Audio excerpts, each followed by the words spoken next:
Good afternoon and welcome to Veterans Talk, The Forgotten Promise. This is Jim Littner along with Phil Valentine with our Veterans Transition Resource Media Center. Tammy Lear doing the same thing with Phil. And an old friend of mine, Kevin Malone, Public Relations for DMV, will be giving some information today to our veterans on what they can do to get some benefits that they deserve. And Michelle Bassett will be coming on with us talking about the Caring for the Caregiver program we will be doing next week as a public forum for the state of Nevada. It helps facilitate multiple support and awareness groups for caregivers, including Hidden Heroes Empowerment Group that meets here, weekly? Yep, every Thursday. Now, we have an event coming up, Michelle, next week, a public forum, question and answer. The first hour will be the show. Tell us what's going to happen. Well, our goal for this is to bring awareness to what a caregiver is for military and veterans. We are trying to get people to understand that it's not just the role of a husband or a wife that they just step into because their veteran came home disabled. We have multiple relationships. We have a mother-in-law that actually takes care of her son-in-law that will be here next week, talking about how she moved across country to step in and start taking care of her son-in-law after he came home injured.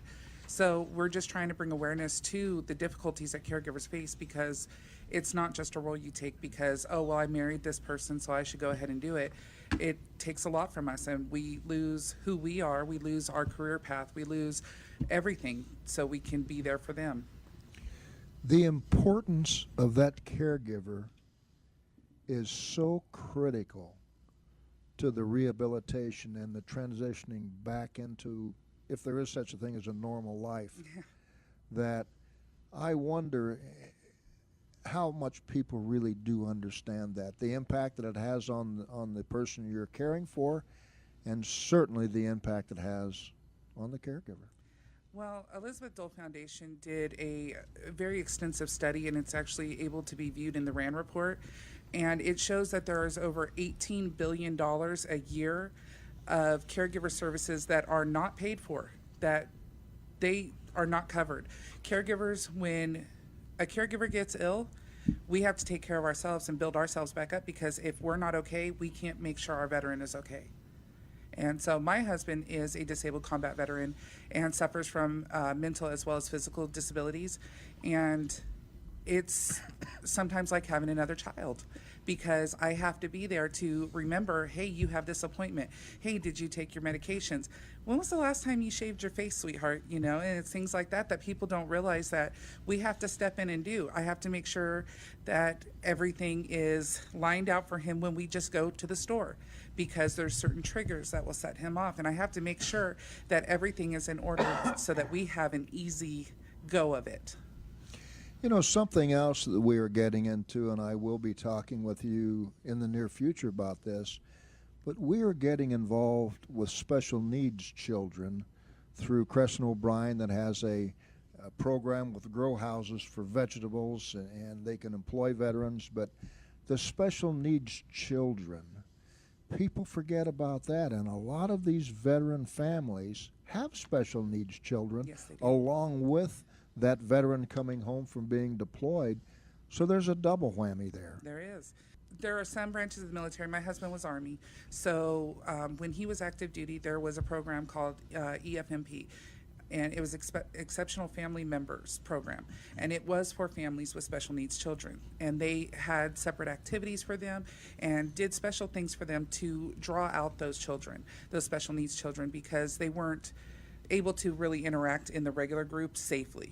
So unfortunately, there's not a lot of programs once they are out and they're veterans, and they are starting a lot of programs coming up, but of course they start off slowly. It takes a while to build them up, but it is what it is, and we're trying to get the word out so everybody knows that, you know, especially these caregivers that do have special needs children and they have their disabled veteran. I mean, they're run ragged.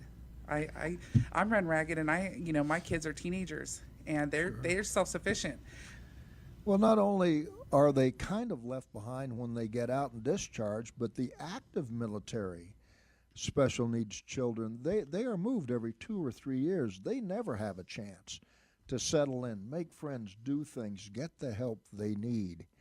And I believe that what Crescent will be doing with the grow houses, and when I say grow houses, these are all vegetables, and what a program they have. And we are so happy to be involved in that, and the employment that that can give to our veterans and their families. There's so much going on with this, and the Caring for the Caregiver will be a critical program. That's just another facet of it. Next week, I encourage people to come out to that public forum question and answer. It will be a full 2-hour program. The first hour will be the show live, so people can call in. And the second hour, of course, the audience can do Q&A. Yes. We'll stay longer if people are here and have Absolutely. questions, but the support for those caregivers is something we really have to work on. Absolutely. There is over 5.5 million caregivers nationwide, and those are the ones we know about. There are so many that they don't think that they're caregivers, or because they don't receive a VA stipend to be a caregiver, they just don't really acknowledge of the fact that they're breaking down and we need to build them up. Well, something else that I believe we need to do a lot better job of are more and more of these public forum Q&As. There are not Absolutely. enough of them. No. People are not educated enough, particularly when it comes to their benefits. Yes. Some of these caregivers are entitled to income, Yes. and most don't know about it. No, they don't. One great thing I can't say enough about the Elizabeth Dole Foundation. Senator Dole has done an amazing thing for forming this foundation. But if you go to elizabethdolefoundation.org, it actually has lists of resources in your state. So you can go and look and see what's available to you and know what's out there to help you and help your veteran, as well as help with respite care so that you can get some time away to breathe and be yourself. Well, Tammy or Phil, do you have questions, or Marty for Michelle? I mean, we are all dealing every day with the different people and their needs. Any thoughts or comments, Tammy? Michelle, I would imagine by nature, the caregivers, they're not complaining. They're not saying, oh, I need help. And so what is the best way to seek them out and to find out exactly who is at urgent need versus minimal need? Because some caregivers, they'll look great, but mentally and emotionally, they're going through their own internal battle. Absolutely. Do you understand? Yes, absolutely. We actually, someone who Jim and I are both very close to, didn't realize that she was a hidden hero, which is what we call through the Elizabeth Dole Foundation is the new Hidden Heroes program. And that's what we call the caregivers. Okay. And she had no idea. And she's married to a vet and was just going on about her life and didn't realize that. And she was helping me facilitate so many amazing programs that we have going on. And I finally was just like, wait a second.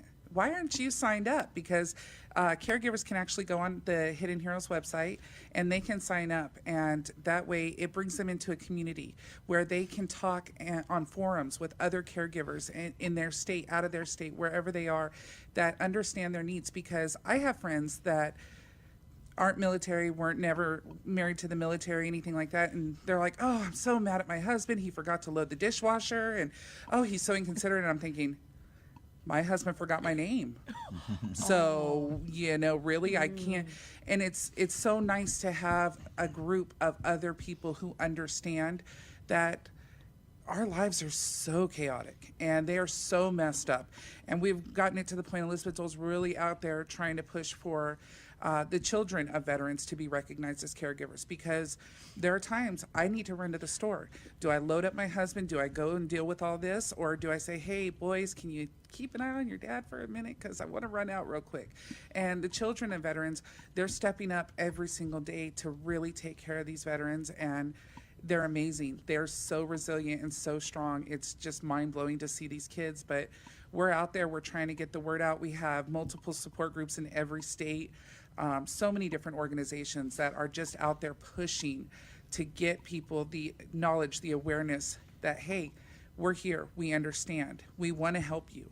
Let us in. So what would be the first step? Would it be to go to the website first? Hiddenheroes.org, yes. So hiddenheroes.org would be the first step, and then what would they click on, or what is it? It's right there. You can't Right. miss it. It's so self-explanatory because the Hidden Heroes website is just for Hidden Heroes. Oh. And you go ahead and put your information in, then the Elizabeth Dole Foundation will contact you and they'll get you all lined out, and you have immediate access to all the resources in every state.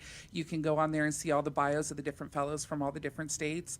My bio's on there and tells you about, my situation, and it lets you know who represents you in your state, and it always has our direct access so that people can get in touch with us directly from our local state so that they can say, hey, I'm struggling, what can I do? And I have a Caregiver Bible is what I call it.